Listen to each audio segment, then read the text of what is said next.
साथियों नमस्कार। मैं हूं देशराज और आप देख रहे हैं journey of economics YouTube channel.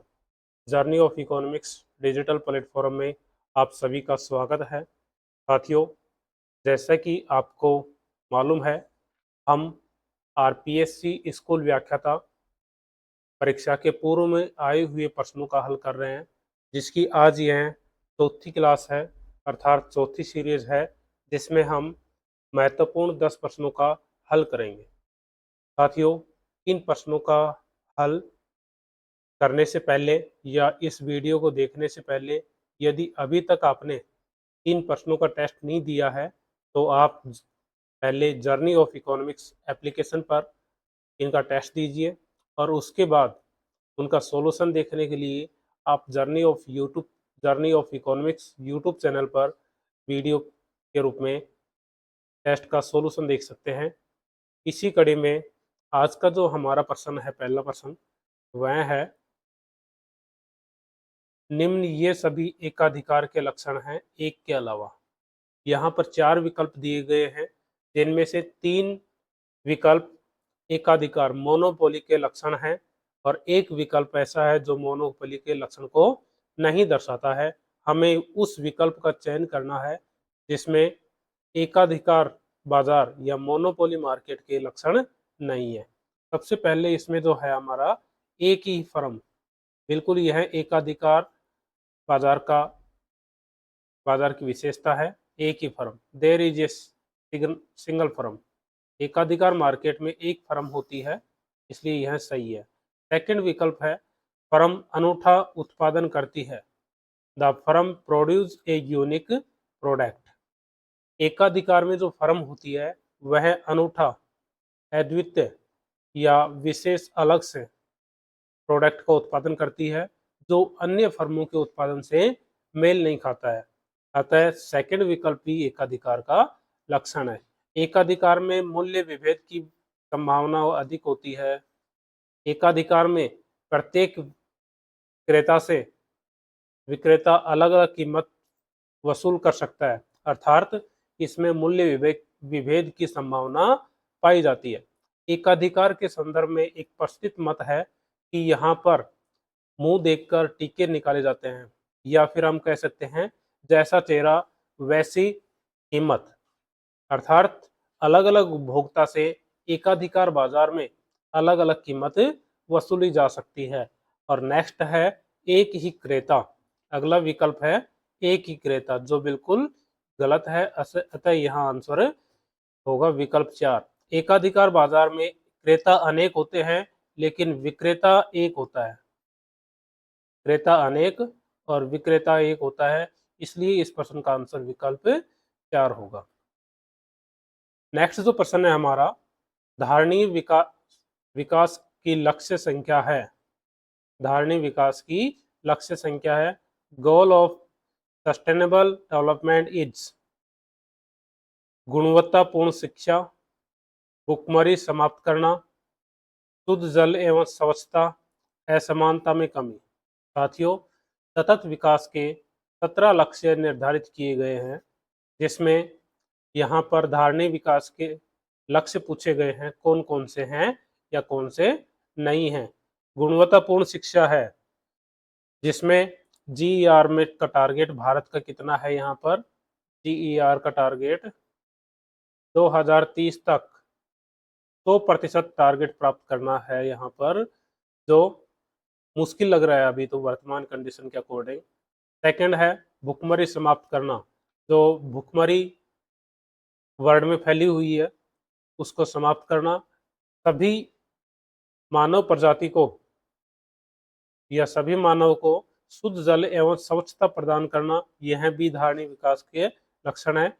और असमानता में कमी लाना, इनइक्वलिटी में कमी लाना, ये भी इसका एक लक्ष्य है। अतः यहाँ पर जो विकल्प होगा वह 1, 2, 3 और 4 सभी विकल्प सही है। साथियों, धारणीय विकास या सतत विकास का जो अर्थ होता है वह होता है वर्तमान में उपलब्ध संसाधनों का इस तरह से प्रयोग करें कि भविष्य में आने वाली पीढ़ियों के लिए संसाधन सुरक्षित रहे।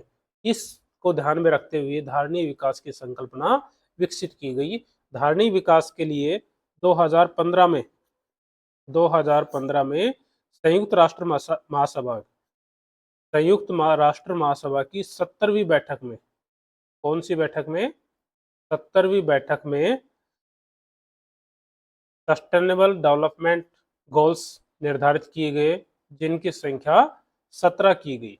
ठीक है, और इसके लिए जो 2015 में संयुक्त राष्ट्र महासभा की 70वीं बैठक हुई थी, इसके 3 खंड बनाए गए, 3 स्तंभ बनाए गए, 3 स्तंभ बनाए गए, अर्थात जो सतत विकास के लक्ष्य होंगे 3 स्तंभ पर आधारित होंगे।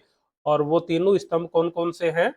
पहला है सामाजिक विकास, समाज का विकास करना। सेकंड है आर्थिक विकास करना, और थर्ड है पर्यावरणीय विकास, पर्यावरण का विकास करना, या पर्यावरण का संतुलन बैठाना। ये 3 स्तंभ इसके निर्धारित किए गए, सामाजिक विकास, आर्थिक विकास और पर्यावरणीय विकास। संयुक्त राष्ट्र महासभा की 70वीं बैठक में 17 धारणीय विकास या सतत विकास के लक्ष्य निर्धारित किए गए, जिसके 3 स्तंभ बताए गए हैं, सामाजिक विकास, आर्थिक विकास और पर्यावरणीय विकास। नेक्स्ट हमारा जो प्रश्न है, स्टोक के उदाहरण हैं। स्टोक के उदाहरण पूछे हैं यहाँ पर 2 अवधारणाएं होती हैं, एक होती है फ्लो कॉन्सेप्ट और दूसरी होती है स्टॉक। ये 2 कॉन्सेप्ट होते हैं, फ्लो और स्टॉक। फ्लो का संबंध समय अवधि से होता है, अर्थात एक निश्चित समय अवधि में इसकी मात्रा या इकाई ज्ञात की जाती है। और स्टॉक का संबंध एक निश्चित समय बिंदु से होता है, अर्थात निश्चित समय पॉइंट पर, समय बिंदु पर इसकी गणना की जाती है। इसका स्टॉक का उदाहरण देखना है। इसमें विकल्प में फर्स्ट में बचत, निवेश और आय। यहाँ पर आय क्या है? फ्लो कॉन्सेप्ट है, इसलिए यह तो नहीं हो सकता। सेकंड में भी आय है, थर्ड में निवेश भी हम फ्लो कॉन्सेप्ट में शामिल करते हैं। स्टॉक के उदाहरण है मुद्रा पूर्ति, विदेशी मुद्रा कोष। मुद्रा पूर्ति और विदेशी मुद्रा कोष, इन दोनों की गणना एक निश्चित समय बिंदु पर की जाती है, अर्थात हम कह सकते हैं 31 मार्च को भारत में मुद्रा पूर्ति कितनी थी, या 31 मार्च को भारत में विदेशी मुद्रा भंडार कितना था। इस तरह से विकल्प 4 जो है मुद्रा पूर्ति और विदेशी मुद्रा कोष स्टॉक के उदाहरण हैं। नेक्स्ट हमारा प्रश्न है राजस्थान से संबंधित है। राजस्थान राज्य में कृषि गणना 2015-16 के अनुसार कुल महिला प्रचलित भूमि जोतों की संख्या है। 2015-16 कृषि गणना के अनुसार कुल महिला प्रचलित भूमि जोतों की संख्या पूछी गई है। यहाँ पर इसका आंसर होगा 7.7 लाख हेक्टेयर। 7.7 लाख कुल महिला प्रचलित भूमि जोतों की संख्या है। साथियों, यह जो प्रश्न है हालांकि राजस्थान की अर्थव्यवस्था संबंधित है और इसका संबंध कृषि गणना 2015 से है, लेकिन राजस्थान की पिछली 3-4 भर्तियों में यह हूबहू प्रश्न देखा गया है, इसलिए हो सकता है आने वाले एग्जाम में भी यह क्वेश्चन दोबारा से रिपीट हो सकता है। इसलिए यहाँ पर इसका आंसर होगा 7.75 लाख। नेक्स्ट हमारा जो क्वेश्चन है मुक्त व्यापार नीति बताती है। मुक्त व्यापार नीति बताती है फ्री ट्रेड पॉलिसी क्या बताती है? केवल स्वदेशी बाजार, बिल्कुल गलत है। स्वदेशी बाजार में तो हम क्लोज इकोनॉमी कह सकते हैं, क्लोज ट्रेड। स्वदेशी बाजार में हम फ्री ट्रेड नहीं कर सकते, केवल स्वदेशी एवं अंतर्राष्ट्रीय बाजार, इसमें भी विचार किया जा सकता है। लेकिन थर्ड विकल्प हम देखेंगे पूर्ण अप्रतिबंधित, यानी किसी प्रकार की कोई बाधा नहीं, पूर्ण अप्रतिबंधित विनिमय अर्थात लेन देन में कोई बाधा नहीं है, एवं वस्तुओं के देशों के बीच आने जाने में कोई रोक नहीं, अर्थात हम आयात और निर्यात बिना किसी रोक टोक के, बिना किसी बाधा के कर सकते हैं। यह जो व्यवस्था होगी फ्री ट्रेड नीति में पाई जाती है। अर्थात अतः यहाँ पर जो आंसर होगा विकल्प 3, पूर्ण अप्रतिबंधित विनिमय एवं वस्तुओं के देशों के बीच आने जाने में कोई रोक नहीं होगी, वहां पर मुक्त व्यापार नीति पाई जाती है। नेक्स्ट हमारा आंसर है, प्रश्न है, जीएसटी का सर्वप्रथम एक कर व्यवस्था के रूप में आरंभ किया गया, अर्थात जीएसटी कर व्यवस्था है, इसको सर्वप्रथम कहां पर लागू किया गया? यहां पर इसका आंसर होगा फ्रांस में, इसको 1954 में लागू किया गया था। ठीक है, अतः फ्रांस को जीएसटी का जनक कहते हैं, father of GST, father of GST इसे कहेंगे, फादर ऑफ जीएसटी को फ्रांस को कहते हैं। फ्रांस ने 1954 में जीएसटी कर की व्यवस्था आरंभ कर दी थी। साथियों, यहां पर विकल्प होगा सेकंड। नेक्स्ट जो प्रश्न है, हाई पावर मनी, उच्च शक्ति मुद्रा में क्या क्या शामिल किए जाते हैं? उच्च शक्ति मुद्रा, high power money, high power money में क्या शामिल किया जाता है? केवल बैंक कोष, केवल करेंसी, केवल कागजी मुद्रा, समस्त भौतिक पेपर मुद्रा करेंसी चलन में, जो भी चलन में भौतिक करेंसी अर्थात जो भी मुद्रा पेपर के रूप में चलन में है उसको शामिल किया जाएगा, प्लस बैंक को केंद्रीय बैंक के पास, बैंक का जो पैसा है केंद्रीय बैंक में जमा है वह भी उच्च शक्ति मुद्रा हाई पावर मनी में शामिल किया जाएगा। अतः यहाँ पर विकल्प 4 इसका आंसर होगा। नेक्स्ट जो हमारा प्रश्न है, एक अर्थव्यवस्था में चयन की समस्या का समाधान किसके माध्यम से किया गया है? एक अर्थव्यवस्था में चयन की समस्या, यहाँ पर जैसा कि आपने पिछली वीडियो में एक अर्थव्यवस्था की आर्थिक समस्याओं के या केंद्रीय समस्याओं के बारे में पढ़ा था, उसमें इस सभी को पूर्ण रूप से डिटेल से बताया गया है। ठीक है, वहां पर हमने एक अर्थव्यवस्था की केंद्रीय समस्याओं में क्या उत्पादन किया जाए, कैसे उत्पादन किया जाए, किसके लिए उत्पादन किया जाए और इन सभी आर्थिक समस्याओं का समाधान कैसे किया जा सकता है, एक पूंजीवादी अर्थव्यवस्था में समस्या का समाधान कैसे करेंगे, समाजवादी अर्थव्यवस्था में केंद्रीय समस्याओं का समाधान कैसे किया जाएगा और मिश्रित अर्थव्यवस्था में केंद्रीय समस्याओं का समाधान कैसे किया जाएगा, इन सभी समस्याओं का अध्ययन हमने पिछली वीडियो में पढ़ लिया है, जो journey of economics YouTube channel पर उपलब्ध है। अतः इसका डिटेल अध्ययन करने के लिए आप उस वीडियो को देख सकते हैं।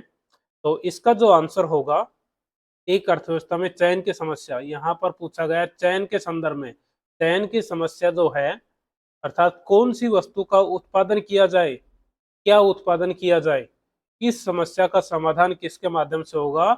सम लागत वक्र, सीमांत लागत वक्र नहीं होगा इन दोनों से, अल्पकालीन औसत लागत वक्र इससे भी नहीं होगा, उत्पादन संभावना वक्र से इस समस्या का समाधान किया जा सकता है। साथियों, हमने पढ़ा था एक अर्थव्यवस्था की सभी केंद्रीय समस्याओं का समाधान प्रोडक्शन पॉसिबिलिटी कर्व के माध्यम से, पीपीसी कर्व के माध्यम से किया जा सकता है।